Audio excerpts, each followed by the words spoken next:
there was criticism of the Opportunity Scholarship Program in years past because the dollars weren't fully expended.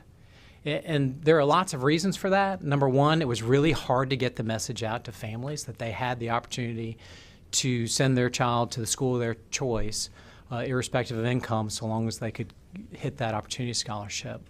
So that marketing was, we even put money behind the marketing to let families know.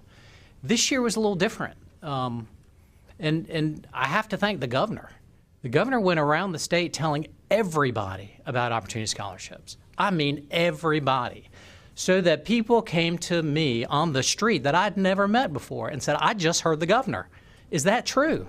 And I said, well, it depends on which part you're talking about. The part about opportunity scholarships being available is very true.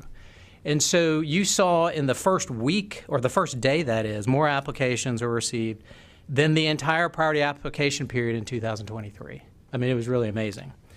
So now we've got, over 55,000 families that are really kind of on pins and needles wanting to know, is their child going to be able to go to the school of their choice come the fall?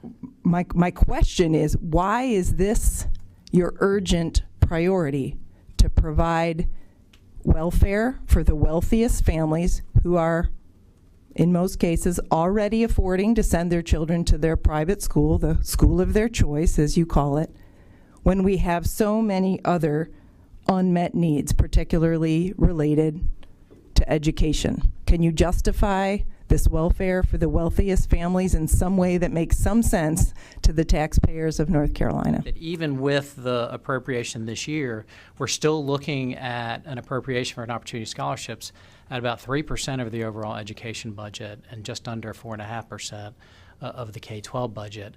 And so as the budgets for education, as you know, increase in the billions in each biennium, that will continue to increase, and I suspect, assuming the uptake remains relatively constant, that as a percentage of the overall budget, absent something like the governor doing another tour advertising, we won't see another big massive influx in the very beginning.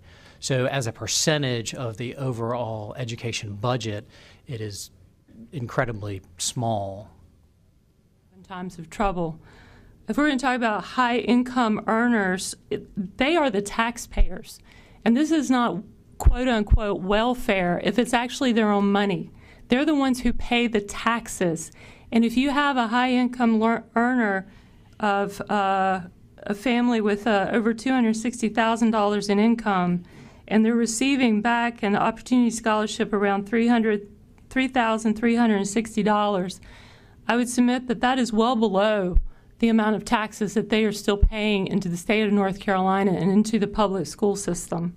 And not to mention the property taxes that they're paying to the county, and therefore funding the capital needs and other needs of the public school system.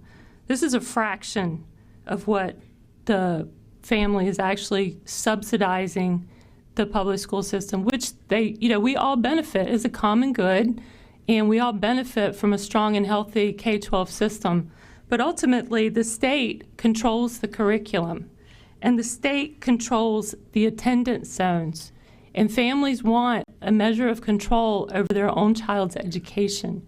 And we saw with some of the education initiatives of last year, where we had so much outpouring of resistance to some of the things that the state, through local school systems, has been deciding to do through curriculum, with some fringe ideas with, gender identity.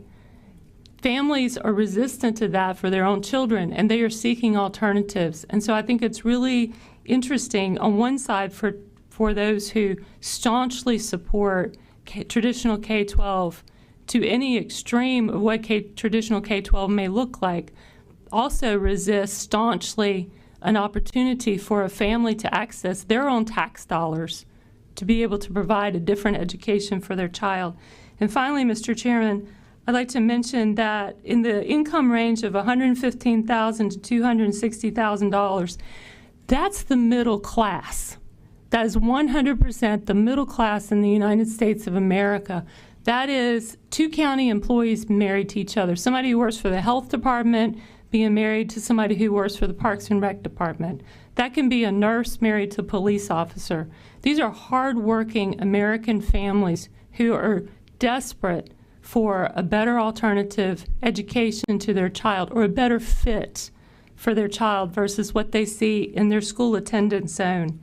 And if we can help them find that fit for their child, then I think that by doing that, we are fulfilling our constitutional duty to provide a sound basic public education.